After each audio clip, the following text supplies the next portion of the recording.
Kalau misalnya ada isu yang bilang seperti itu, ya itu mungkin karangan-karangan mereka aja sih.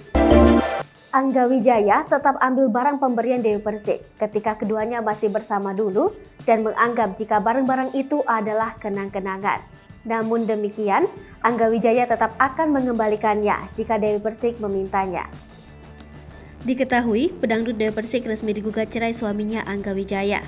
Meski keduanya kini sedang dalam proses perceraian, ternyata Angga terang-terangan mengakui membawa barang-barang pemberian sang pedangdut saat keluar dari rumah sang istri. Dirinya berdalih hal tersebut merupakan kenang-kenangan dari pernikahan mereka. Angga menyebut barang-barang tersebut, beberapa di antaranya adalah sepatu, jaket, hingga jam tangan. Kendati demikian, pria 35 tahun ini mengklaim bersedia mengembalikan harta Dewi Persik tersebut bila diminta. Sebab menurutnya, ia masih bisa mencari nafkah untuk menghidupinya pasca bercerai dengan mantan istri Saipul Jamil ini. Sebelumnya diberitakan hasil mediasi antara Angga Wijaya dan Dewi Persik yang berlangsung di Pengadilan Agama Jakarta Selatan Senin 4 Juli 2022 berakhir gagal. Pria 35 tahun itu masih tetap ngotot ingin berpisah dengan sang pedangdut.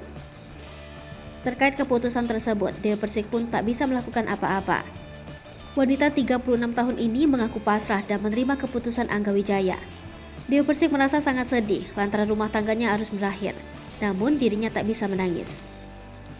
Dewi Persik berusaha untuk tegar menghadapi perceraian rumah tangganya yang telah 5 tahun ia bina.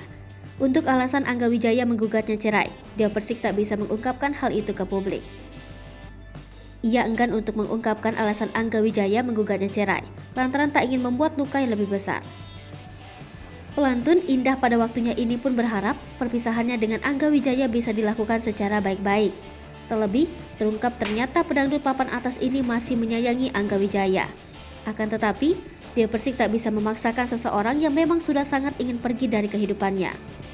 Hai pemirsa Sri Popo TV, jangan lupa komen, like, dan subscribe, serta tonton terus berita-berita terupdate lainnya ya.